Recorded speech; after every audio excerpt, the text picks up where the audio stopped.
Ադրբեջանի հետ առևտուրը խաղաղության երաշխիք է որակել Նիկոլ Փաշինյանը։ Հայաստանի վարչապետը Լեհաստան երրորդյա այցի շրջանակում վստահեցրել է, տարածաշրջանում խաղաղությունն է տիրում։ 2025-ի մարտի վերջին Ադրբեջանի հետ մենք կարողացանք ավարտին հասցնել խաղաղության համաձայնագրի տեքստի բանակցությունները։ Զուգահեռ Ադրբեջանի նախագահը խոսել է իր պատկերացրած խաղաղության մասին։ Խաղաղություն առանց հայերի։ Ալիևը կրկին այցելել է օկուպացված Արցախ, Մարտունու շրջան, խոսել հորինված իրենց ձևակերպմամբ Խոջալույի ցեղասպանության մասին։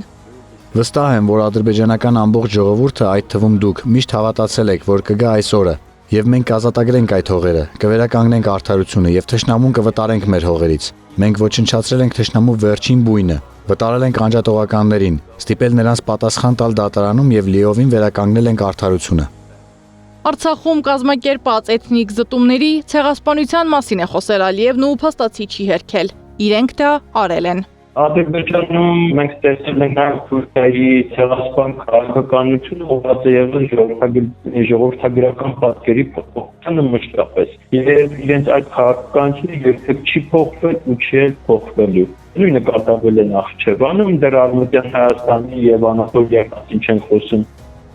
Սա տեղավորվում է Բաքվից հնչող նույնպես մտածածին Արևմտյան Ադրբեջանի տրամաբանության մեջ։ Արևմտյան Ադրբեջան կոչվող համայնքի ներկայացուցիչ Ազիզ Ալեքբերլին հայտարարել է, թե Արևմտյան Ադրբեջանի փախստականները կվերադառնան իրենց պատմական հողերը, նկատի ունենալով Հայաստանի սուվերեն տարածքը։ Հայ փորձագետները նախազգուշացնում են, Ալիևի խաղաղությունը Հայաստանի շահերից չի բխում։ Ալիևի վարչակազմով Ադրբեջանի պարագայում հայ-ադրբեջանական խաղաղություն երբեք չի լինի, որովհետև Ալիևի իշխանությունը կառուցված է հայերի հանդեպ ատելության վրա։ Հայ երկրի ժողովուրդը գտնվում է աղքատության մեջ, ճնշված, հավատված ժողովուրդ է,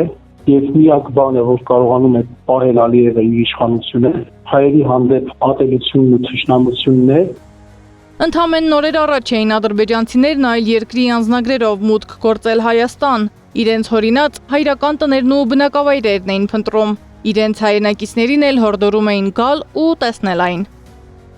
Հայաստանում մտածող մարդիկ երբևէ պատրանք չեն ունեցել, որ Ադրբեջանում նարատիվներ կփոխվեն, որ Ադրբեջանում վերաբերյալ կփոխվի ոչ միայն հայերի նկատմամբ, այլ ընդհանրապես Հայաստանի ապագայի վերաբերյալ։ Ադրբեջանում եւ Թուրքիայում Հայաստանի ապագայի վերաբերյալ դա շատ հստակ պատկերացում, որը իրենք գրեթե չեն թաքցնում, ընդհանրապես հասարակության միջոցով դրանք բարբերաբար փորձում են հանել դեպի միջազգային հարթակներ։ Մասնավորապես այնպիսի Հայաստան, որը կլինի մասնատված, այնպիսի Հայաստան, որը կլինի թույլ, այնպիսի Հայաստան, որը չի ունենա մոնոէթնիկ պատկեր։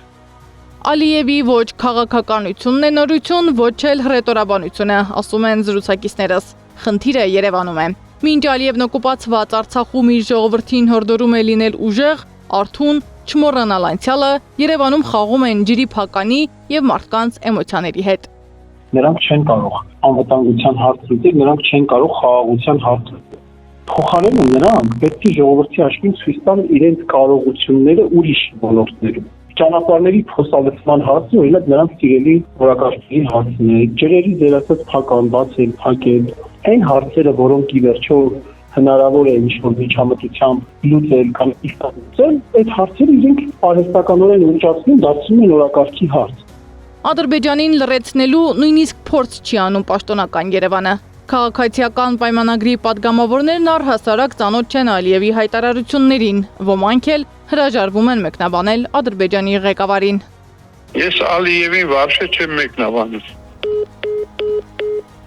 Խաղաղություն Հայաստանում բոլորն են ուզում։ Խաղաղություն ամեն գնով ու ամեն ինչի հաշվին քչերը։ Փորձագետները զգոնության կոչ են անում, հավերժ թշնամի մնալ պետք չէ, բայց փայտը ձեռքից գցել եւս։ Սեդամ Ակարյան, Նոնա Գևորգյան, ABC Media։